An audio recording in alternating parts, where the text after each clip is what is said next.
Welcome to Desai kitchen. இன்றைக்கு தேசா கிச்சனில் நாங்கள் பார்க்க போகிற வீடியோ உளுத்தம்புட்டு, யாழ்ப்பாணத்து உளுத்தம்புட்டு எப்படி செய்கிறதுன்றது இன்றைய வீடியோ. உளுத்தமாக எப்படி சாப்பிட்றதுன்னு தெரியாத எல்லாருக்கும் இந்த உளுத்தம்புட்டு செய்தால் ரொம்ப பிடிக்கும், செய்து கொடுங்க. இப்போ நான் உளுத்தம்புட்டு செய்கிறதுக்கு ஒரு பாத்திரம் எடுத்திருக்கிறேன். அதில் முழு உளுந்து வறுத்து திரித்த உளுத்தமாக நான் தோலோடே திரிச்சிருக்கிறேன். இங்கே வேணுமெண்டா வெள்ளை உளுந்து வறுத்து திரிச்சு எடுத்துக்கொள்ளலாம். புட்டுண்ட கலர் கொஞ்சம் வெள்ளையாக வரும், அவ்வளோதான் வித்தியாசம். இதில் 2 கப் எடுத்துருக்கிறேன். இது 250 ml கப். அதுபோல் வறுத்து திரித்த அரிசி மாவு 2 கப் எடுத்துருக்கேன். நீங்கள் வெள்ளை அரிசி மாவோ சிவப்பு அரிசி மாவோ எடுத்துக்கொள்ளலாம். நான் சிவப்பு அரிசி மாவு எடுத்துருக்கிறேன். 2 கப். 2 கப்பு குறைய இருந்தால் கூட அரிசிமா பரவாயில்லை. உளுத்தம்புட்டுக்கு உளுத்தமாக தான் கூட இருக்கணும். சீனி 1.5, இந்த கப்பால் 1.5 கப் அளவு போட்டால் போதும். கொஞ்சம் கூட நீங்கள் உங்களுக்கு தேவைன்னு சொன்னால் நீங்கள் கொஞ்சம் கூட போட்டுக்கொள்ளலாம். மற்றபடி இல்லைன்னா இனிப்பு 1.5 கப் அளவுக்கு போடவே சரியாக இருக்கும். இது கூட கொஞ்சம் உப்பு, இந்த மாவுக்கு எவ்வளோ உப்பு தேவையோ அவ்வளோ உப்பு. நான் ஒரு டீஸ்பூன் அளவு உப்பு சேர்த்துருக்கிறேன். இதில் எல்லாம் ஒன்றோடு ஒன்று சேரக்கூடிய மாதிரி கையால் நல்லா குழைச்சி விடணும். இந்த வடிவாக கலந்து கொள்ளுங்க.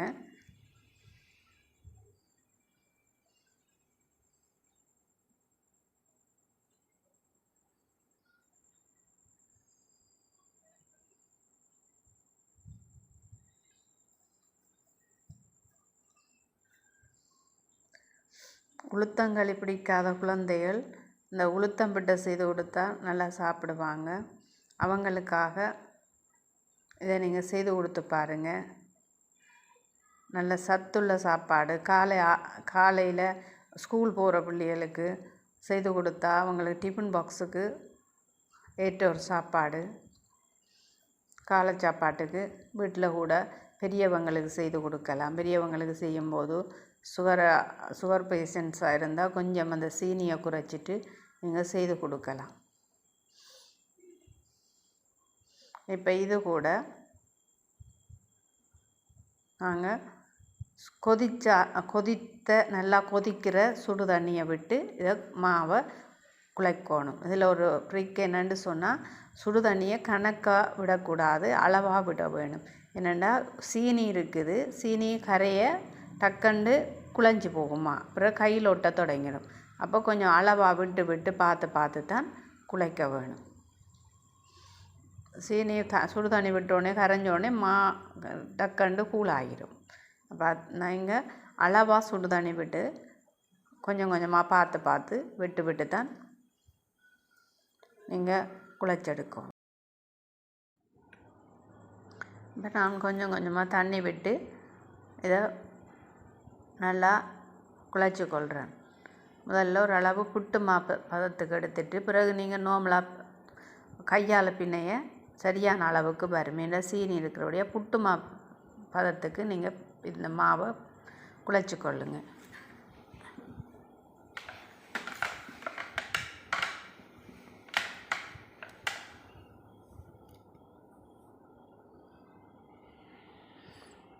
நான் கொஞ்சமாக தண்ணி விட்டு இப்போ புட்டு மாப்பதத்துக்கு இதை குழைச்சிருக்கிறேன். இப்போ நாங்கள் கையால் குழைப்போம்.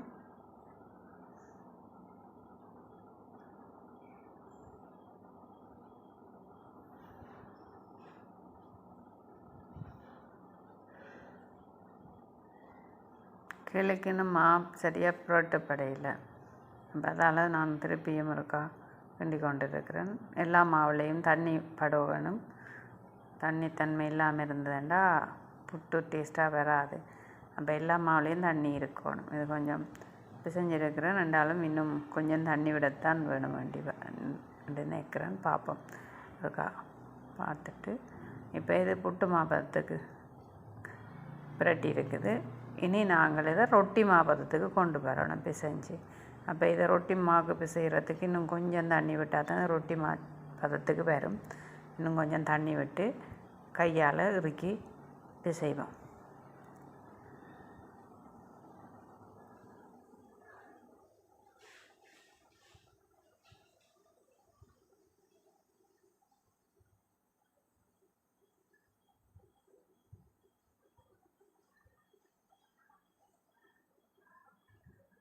கொஞ்சம் போதும்னு நினைக்கிறேன். இனி நாங்கள் ஒரு கை சுடு தண்ணி தானே, கையை வச்சு உடனே பிசையலாது, அதால் தடியால் நான் கிண்டி கொள்கிறேன். இது தடி என்ற பின்பக்கம் அல்லது உங்கள்ட்ட கரண்டி இருக்குமெண்டா கரண்டின்ற பின்பக்கத்தால் நீளவாக்கு கரண்டிகள் இருந்தால் அதால் நீங்கள் கிண்டி கொள்ளலாம். இப்போ ஓகே இருக்குது. இப்போ நாங்கள் இதை கையால் பிசைய தொடங்குவோம்.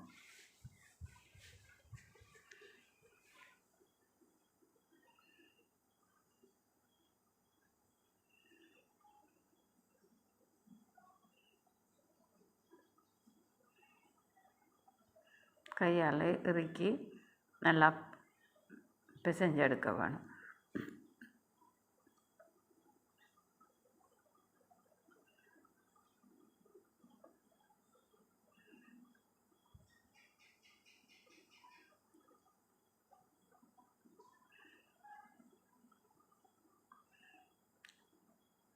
இதை நான் பிசைஞ்சிட்டு நான் உங்களுக்கு காட்டுறேன். இப்படி பிசைஞ்சு இந்த அளவுக்கு ரொட்டிமா பதத்துக்கு இப்போ வந்திருக்கு. இதை நாங்கள் உருட்ட வேணும். சின்ன சின்ன உருண்டைகளாக, ஒரு நெல்லிக்காய் சைஸ் உருண்டைகளாக நீங்கள் உருட்டணும். ஆனால் உருட்டும் போது அமர்த்தி உருட்டக்கூடாது. இப்படி ஒரு தட்டில் நீங்கள் போடலாம், அல்லது உங்களுக்கு வசதியாக இருந்த ஒரு ட்ரேயில் போடலாம், அல்லது ஒரு பாத்திரத்தில் போடலாம். நான் இந்த தட்டு சுவமன்றதுக்காக இதை எடுத்திருக்கிறேன் ஒழிய இதெல்லாம் செய்யணுமென்ற தேவை இல்லை. இப்போ இதில் உருட்டி ஒரு பாத்திரத்தில் நீங்கள் போட்டுக்கொள்ளுங்க. இப்படி கொஞ்சம் கொஞ்சமாக நெல்லிக்காய் சைஸ் வந்து அந்த அமர்த்தக்கூடாது. அமர்த்தினா உள்ளுக்கு புட்டு அவியாது, மற்றது களியாயிரும். அப்போ இந்த புட்டு மேலே இப்படியே இருக்கக்கூடிய மாதிரி சும்மா ஒரு தரம் ஒரு சைஸ் உருட்டிட்டு விட்டிங்களா சரி, அவ்வளோதான். அது பிறகு நாங்கள் திருப்பி இன்னொரு தரம் நாங்கள் செய்யக்குள்ள அது உருண்டையாக வந்துடும் அந்த புட்டு. நான் அதை காட்டுறேன் இப்படி உருண்டையாகுமெண்டு. இப்போ நீங்கள் சும்மா அப்படியே கிள்ளி எடுத்து இப்படி நெல்லிக்காய் சைஸ் அளவில் உருட்டி அதுக்குள்ளே போட்டுக்கொள்ளுங்க ஒரு பாத்திரத்தில்.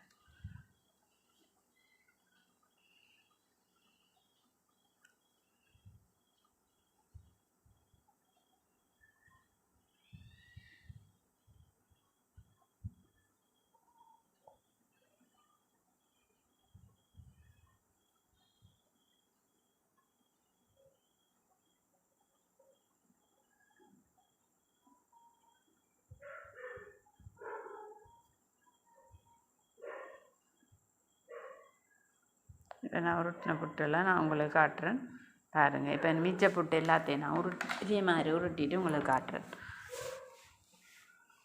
இப்போ பாருங்கள், நான் எல்லா புட்டுகளையும் உருட்டிட்டேன். இந்த புட்டை ரெண்டாக பிரித்து எடுத்துருக்கிறேன் இன்னொரு பாத்திரத்துலையும்.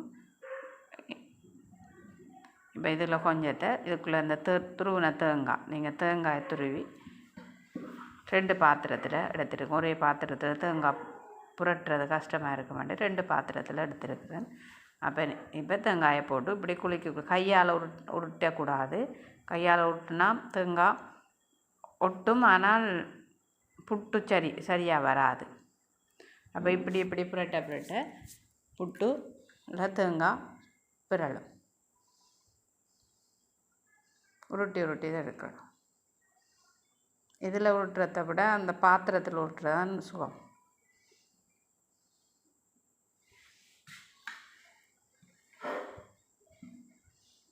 எல்லா தேங்காயும் அந்த புட்டில் ஒட்டிடும். அது மாதிரி பாத்திரத்துங்க இது சுகம். இதில் இப்படியே போட்டு இப்படியே செய்ய அது புட்டில் அந்த தேங்காய் ஒட்டிக்கொள்ளும்.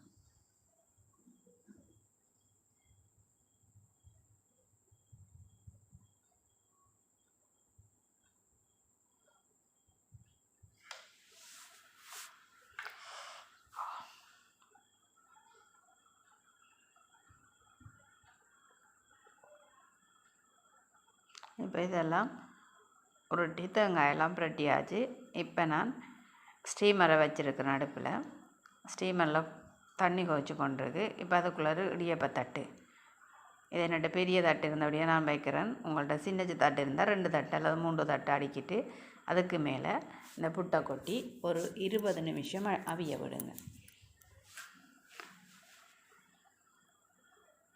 இப்போ அவிஞ்சிட்டு பார்க்க புட்டு அவிஞ்சு மணம் பெறும். அப்போ அந்த டைமில் நீங்கள் இறக்கினா சுவையான உளுத்தம்புட்டு ரெடி. சாப்பிட்டு என்ஜாய் பண்ணுங்க. என்னுடைய வீடியோ பிடிச்சிருந்தா உங்களோட ஃப்ரெண்ட்ஸுக்கு ஷேர் பண்ணுங்கள். சப்ஸ்கிரைப் பண்ண மறந்துடாதீங்க. மீண்டும் ஒரு வீடியோவில் உங்களை நான் சந்திக்கின்றேன்.